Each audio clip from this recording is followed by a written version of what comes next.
இப்போ ஆன்மீக பாதையில் வந்து நிறைய பேர் வந்து தனிமையை உணர்ற மாதிரி ஃபீல் பண்ணுறாங்க. அதுலேருந்து வெளிவரது எப்படி அப்படிங்கிறதான் கொஸ்டின். தனிமையை உணர்றாங்கன்னா எப்படி? யாருமே இல்லாமல் போயிடுறாங்களா? சாப்பாடு உறைவிடம் எதுவுமே கிடைக்காம போயிடுது அவங்களுக்கு? இல்லை எந்த மாதிரி தனிமையை நீங்கள் சொல்கிறீங்க? என்ன மாதிரி கேட்குறாங்க உங்ககிட்ட?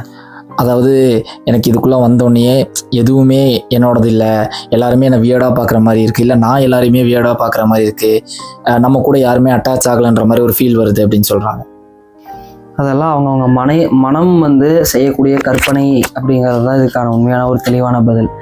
ஏன் அப்படின்னு வந்து பார்த்தீங்கன்னா, நான் போன வீடியோலேயே சொல்லியிருப்பேன், மனம் தன்னுடைய வேக ஓட்டத்தை எண்ண அலைகளை வந்து கம்மி பண்ண ஆரம்பிக்குது அப்படின்னா, இத்தனை நாள் வந்து நீங்கள் எல்லாத்துக்கூடயும் கூட சேர்ந்து ஜாலியாக விளையாண்டுட்டு அதை பண்ணிட்டு இது பண்ணிட்டு இருந்திருப்பீங்க, எல்லாருமே உங்கள் கூட இருந்திருப்பாங்க. ஆனால் நீங்கள் எல்லாரும் நல்லா ஒன்று கவனித்து பார்த்தீங்கன்னா, என்னைக்கு நீங்கள் வந்து ஆன்மீக பாதைக்குள்ளே வரணும்னு முடிவு பண்ண ஆரம்பிச்சிங்களோ, அன்னையிலேருந்து உங்கள் கூட வந்து எத்தனையோ வருஷமாக இருந்திருப்பாங்க, ஃப்ரெண்ட்ஸாக இருக்கட்டும், ஃபேமிலிஸாக இருக்கட்டும், ரிலேட்டிவ்ஸாக இருக்கட்டும், தனித்தனியாக ஒவ்வொருத்தராக கலந்து போகிறத நீங்கள் கண் கூட பார்க்கலாம். நீங்கள் நினைக்கலாம், நல்லா தானே இருந்தோம் நாங்கள், ஏன் திடீர்னு இப்படி ஆகுது, என்ன சண்டை வந்துச்சா, பிரச்சனை வந்துச்சா? ஒரு சிலருக்கு அந்த மாதிரி வந்து ப்ராப்ளம் வரும், ஒரு சிலருக்கு வந்து அவங்கள பிடிக்காம போகும், ஒரு சிலருக்கு பக்கத்தில் வந்தாலே அவங்களுக்கு வந்து இரிட்டேட் ஆகும்.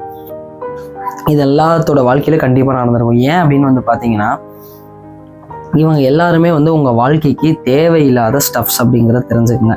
ஏன் அப்படின்னா, ஒரு ஆன்மீகத்துக்குள்ளே நீங்கள் முறையான பயிற்சிகளுக்குள்ளே வந்து ஸ்டார்ட் பண்ண ஆரம்பிச்சிட்டிங்க அப்படின்னா, உங்கள் வாழ்க்கையில் எது தேவை எது தேவையில்லையோ அது தானாக வந்து களை எடுக்க ஆரம்பிச்சிடும். அது யாராக இருந்தாலும் சரி, அது உங்கள் வீட்டில் இருக்கவங்களா இருந்தாலும் சரி, வெளியே இருக்கவங்களா இருந்தாலும் சரி, உங்களுக்கு அவங்க தேவை இருக்காங்க, அவங்களால உங்களுக்கு நல்லது நடக்கும், உங்களோட கர்ம வினைகள் கரையும் அப்படின்னா மட்டும்தான் இருப்பாங்க. இந்த தேவையில்லாத எக்ஸ்ட்ரா லோடு லக்கேஜ் எல்லாத்தையுமே வந்து என்ன பண்ணிடுவாங்க அப்படின்னா வெளியேற்ற ஆரம்பிச்சிருவாங்க. ஸோ அப்போ உங்களுக்கு என்ன ஃபீல் ஆகும் அப்படின்னு வந்து பார்த்தீங்கன்னா, யாரை பார்த்தாலும் வந்து தனியாக உங்களுக்கு வந்து நீங்கள் ஒரு மாதிரியும் மற்றவங்களாம் வித்தியாசமான உயிரினங்கள் மாதிரியும் நீங்கள் வந்து ஏதோ வேற்று கிரகத்துக்கு போயிருக்க மாதிரியும் உங்களுக்கு ஃபீல் ஆகும். இது எத்தனை பேருக்கு ஃபீல் ஆயிருந்துச்சுன்னு யோசிச்சு பாருங்கள். கண்டிப்பாக எல்லாத்துக்குமே ஃபீல் ஆகும். ஏன் அப்படின்னா, மனம் இத்தனை நாள் வந்து எல்லாத்துக்கூடயும் சேர்ந்து இந்த ஒரு கூட்டத்துக்குள்ளேயே கோவிந்தா போடுவாங்கன்னு சொல்லுவாங்க இல்லையா, அந்த மாதிரி எல்லாத்துக்கூடயும் சேர்ந்து எல்லாரு மாதிரியும் வந்து பண்ணிட்டு இருந்திருக்கோம். இப்போ வந்து நீங்கள் ஃபார் எக்ஸாம்பிள் பார்த்தீங்கன்னா, திடீர்னு உங்களுக்கு வந்து யாராவது ஏதாவது அட்வர்டைஸ்மெண்ட்டில் நடிச்சாங்க அப்படின்னா அதை வாங்கணும்னு தோணும், இல்லை அதை பார்த்தா அது பிடிக்கும்னு தோணும், யாரோ ஒருத்தர் ஏதோ ஒன்று பண்ணியிருக்காங்கன்னா அவன் பண்ணுறானே இது நல்லா இருக்குன்னு தோணும். ஆனால் இப்போ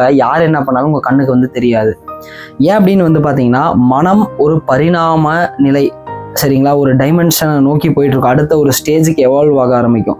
அப்போ அந்த எவல்யூஷனில் என்ன ஆகும் அப்படின்னா, மனம் தன்னுடைய உண்மையான நிலையை நோக்கி போக போக நம்ம சொல்லியிருக்கோம் இதுக்கு முன்னாடி போட்ட வீடியோஸ்லேயே, மனம் வந்து ஆன்மாவோட குணமை வந்து எடுத்துக்க ஆரம்பிக்கும். ஆன்மாவோட குணம் என்ன அப்படின்னா வந்து எது மேலேயே பற்று இல்லாமல் நிதானமாக பொறுமையாக அமைதியாக இருக்கிறதுன்னு. ஸோ அந்த அமைதித்தன்மையை நோக்கி இந்த மனம் நகர நகர என்னாகும் அப்படின்னா, தேவையில்லாத விஷயங்கள் இருக்குது பார்த்தீங்களா, இது எல்லாத்தையுமே தன்கிட்ட இருந்து கழட்டி விட ஆரம்பிக்கும். உங்களை வந்து ஒரு தனியாக நீங்கள் எத்தனை பேர் ஒரு 100 பேத்துக்கு மத்தியில் இருந்தாலும் நீங்களும் உங்கள் மனமும் தனிமையாக ஃபீல் பண்ணுற மாதிரி இருக்கும். அது வேற ஒன்றும் இல்லை, உங்கள் மனம் அமைதியாக ஆரம்பிச்சிருச்சுன்னு அர்த்தம். ஏன்னா குழந்தையிலையும் நீங்கள் அப்படி தான் இருந்திருப்பீங்க. அப்போ வந்து உங்களுக்கு இந்த அறிவு வளராதனால உங்களுக்கு வந்து தெரியாது நம்ம எப்படி இருந்தோம் குழந்தையிலன்னு. இப்போ அதே நிலைக்கு வந்து நீங்கள் திரும்ப போயிட்டு இருக்கீங்க அப்படிங்கிறத தெரிஞ்சுக்கங்க.